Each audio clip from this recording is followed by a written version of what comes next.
Assalamualaikum warahmatullahi wabarakatuh, mahasiswaku sekalian dan teman-teman dimanapun Anda berada.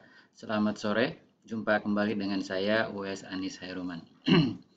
Teman-teman sekalian, dalam kesempatan kali ini saya ingin berbagi tentang salah satu langkah yang krusial yang dapat kita lakukan ketika kita akan membuat satu proposal untuk hibah atau tesis atau disertasi atau kita akan melakukan publikasi di jurnal-jurnal internasional yang reputable, yaitu bicara tentang state of the art, research gap, novelty, dan juga knowledge contribution.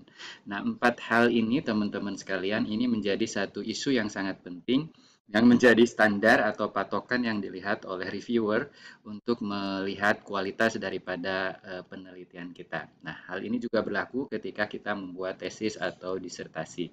Jadi harus memiliki state of the art dan juga novelty yang jelas begitu ya. Nah, sehingga ini sangat penting untuk kita semua.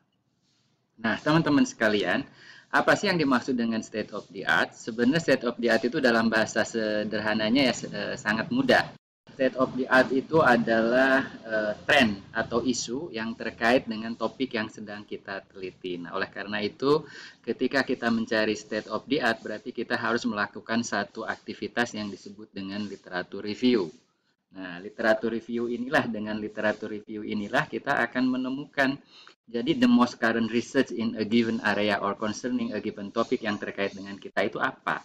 Nah, di sini kita akan menemukan tren atau isu atau prioritas-prioritas atau standar-standar terkini terkait dengan topik penelitian yang akan kita temukan. Nah, ini saya ambil salah satu pengertian state of the art menurut Elsevier atau salah yang Nah, jadi apa yang harus kita lakukan? Sebenarnya langkah yang pertama akan kita lakukan adalah sebenarnya baca, gitu ya, baca dan baca. Nah, baca di sini kita harus melakukan analisis, bukan hanya sekedar baca, baca intensif maupun baca yang secara ekstensif. Nah, sangat-sangat lucu sekali kalau kita lihat di tesis atau disertasi, state of the art itu hanya menggambarkan penelitiannya siapa, tahun berapa, metodenya apa, kelebihan dan kelemahan. Bukan itu yang dimaksud sebenarnya.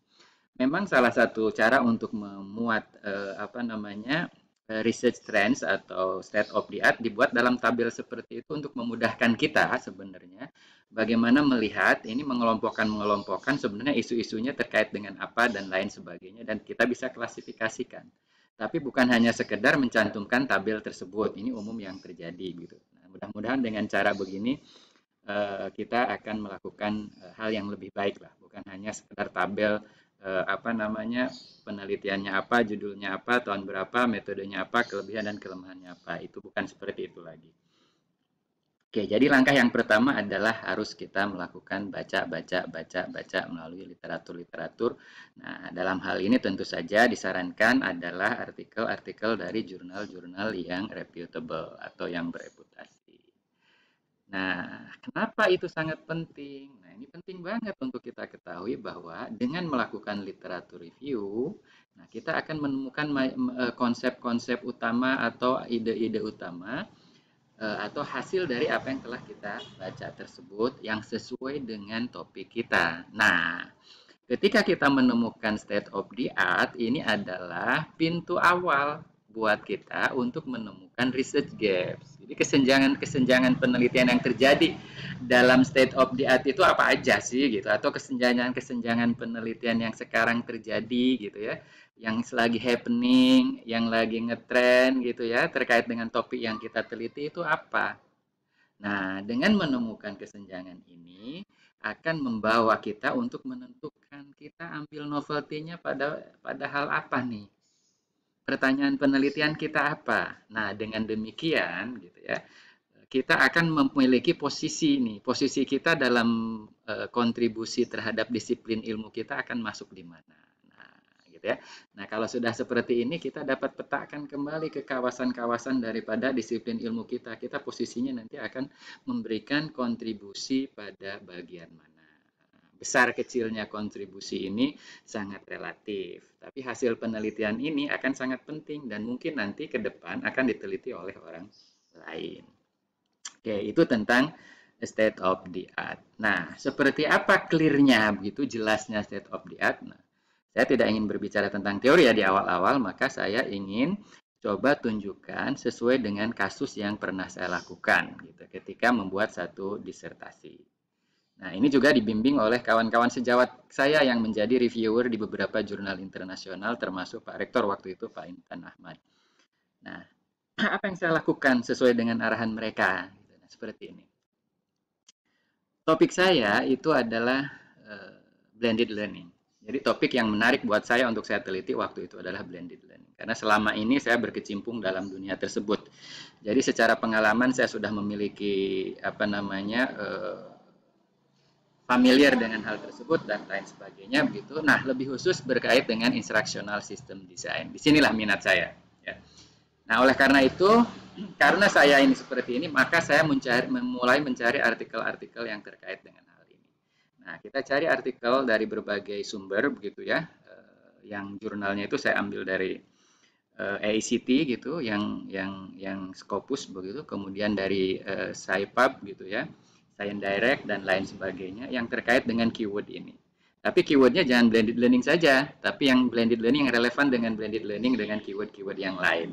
Nah, saya sarankan gunakan keyword dalam bahasa Inggris. Kenapa bahasa Inggris? Supaya kita bisa memperoleh artikel-artikel yang lebih luas dan sifatnya lebih bagus. Nah, gitu ya. Nah, dari berbagai artikel yang kita peroleh, nah kita mulai baca. Ya, kita baca. Saya biasanya baca judul, kemudian abstrak, setelah itu langsung loncat ke kesimpulan dan implikasi atau further direction. Baru setelah itu saya pelajari, kalau sudah menemukan isu yang ingin kita ini, baru saya pelajari result and discussion atau hasil dan pembahasan. Ya, untuk bisa memperoleh informasi yang lebih detail. Nah, katakanlah saya sudah menemukan beberapa artikel. Sebenarnya ratusan sih, cuman yang terkait dengan state of the art ini hanya beberapa. Nah, coba kita lihat ya. Dari berapa artikel saya memperoleh identified research issues nih. Di antara yang pertama adalah bahwa pembelajaran blended itu bukan hanya sekedar mengkombinasikan antara tatap muka dengan online, ya.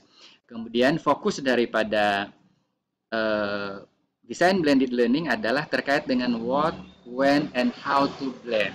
Nah, jadi bagaimana mengkombinasikan ini menjadi satu penting dan ini didukung juga oleh penelitian-penelitian lain gitu ya. Nah, gitu. Di sini juga didukung bahwa keterampilan mengkombinasikan itu penting bagi guru atau dosen atau instructional design. Kemudian juga bahwa hasil kombinasi yang baik ini akan berpengaruh terhadap hasil belajar. Nah, ini hal penting yang saya catat gitu ya. Research issues yang terkait dengan ini utamanya yang terkait dengan what, when, dan how. Jadi terkait bagaimana mengkombinasikan. Nah, semua 1, 2, 3, 4, 5, 6 ini berbicara tentang how to combine. Ya, how to combine. Jadi isunya adalah isu terkait dengan how to combine. Kemudian didukung juga dari hasil penelitian yang lain juga menunjukkan bahwa dari sekian banyak penelitian yang terkait dengan isu blended learning ini gitu, ada beberapa klasifikasi memang kelompok penelitian. Lebih banyak ini terkait dengan blended learning strategi atau strategi blended learning diantaranya adalah terkait dengan model blended learning, strategi pelaksanaan blended learning, bagaimana proses mendesain blended learning, seperti apa struktur materi dalam satu mata kuliah atau mata pelajaran blended learning. Nah, tapi di antara yang sekian banyak itu hanya 3,5% yang terkait dengan pengembangan model sistem pembelajaran. Di sini instructional system design model ini masih sangat sedikit. Nah, di sinilah saya mau tertarik ingin berkontribusi di sini. Nah, bagaimana saya tertarik dari kontribusi ini? Tidak bisa kalau kita tidak menemukan research gap study, research issues tadi melalui literatur review. Nah, dari sini maka saya menemukan satu apa yang akan saya masuki, kemudian pada mana saya akan masuknya, maka novelty-nya ini saya ambil dari beberapa literatur, semuanya mengarah pada bagaimana memilih dan mengkombinasikan berdasarkan tertentu.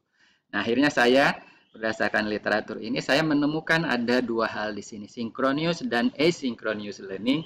Jadi konteks asynchronicity ini menjadi penting sehingga novelty saya Saya ingin membuat satu instructional system design model yang memberikan pertimbangan kapan ini, kapan itu, dan lain sebagainya terkait dengan bagaimana mengkombinasikan satu blended learning tadi dari sudut pandang synchronicity atau sudut pandang ruang dan waktu. Nah, ini yang saya temukan ya. Sehingga saya pilih ini gitu ya dari hasil tadi itu. Nah, saya menemukan research trend, saya menemukan research issue, saya menemukan research research gaps, dan di situ saya tentukan novelty saya di mana pada hal apa. Nah, gitu ya. Sehingga saya ambil putusan. Penelitian saya kalau begitu, maka penelitian saya adalah bertujuan untuk mengembangkan satu model desain sistem pembelajaran gitu ya, yang dapat memberikan, nah di sini guidance atau panduan bagi para desainer pembelajaran atau guru atau dosen dalam hal ini ya, tentang bagaimana membuat, memilih dan menentukan kombinasi yang baik, the right mix gitu, ketika mereka akan membuat satu mata pelajaran atau mata kuliah dengan pendekatan blended learning dari perspektif ruang dan waktu, synchronicity. Nah, disinilah ketemu teman-teman sekalian. Nah, ketemu itu melalui hasil yang namanya literatur review. Nah, sebagai kesimpulan teman-teman sekalian, dengan literatur review tadi, kita baca artikel, kita analisis, kita bandingkan, bukan hanya sekedar baca gitu dan bukan hanya sekedar menyimpulkan, tapi kita analisis, kita klasifikasi, kita kelompokkan permasalahan-permasalahan, kita ketemu research issues, dari research issues yang banyak itu kita pilih, kita juga menemukan research gaps gitu, dari research gaps itulah kita akan tentukan kita akan masuk di mana. Novelty-nya jelas, kemudian knowledge contribution-nya jelas. Kalau kita lihat di sini, knowledge contribution daripada penelitian saya itu terkait, kalau dibalikan kepada kawasan teknologi pendidikan, jadi akan berkontribusi pada kawasan desain, khususnya instructional system design. Lebih khusus lagi, bagaimana instructional system design itu untuk mendesain satu mata pelajaran atau mata kuliah menggunakan pendekatan blended learning. Dan dalam konteks waktu itu adalah konteksnya SPADA dan di Indonesia. Nah, demikian teman-teman sekalian. Sepertinya mudah untuk dikatakan, saya yang sampaikan, mudah untuk dikatakan, tapi saya yakin ini mudah untuk dilaksanakan sebenarnya. Permasalahannya adalah karena kita belum terbiasa saja. Nah, oleh karena itu, mari kita biasakan untuk melakukan hal ini. Terima kasih, semoga bermanfaat. Sampai ketemu pada pertemuan berikutnya dan dengan video berikutnya. Assalamualaikum warahmatullahi wabarakatuh.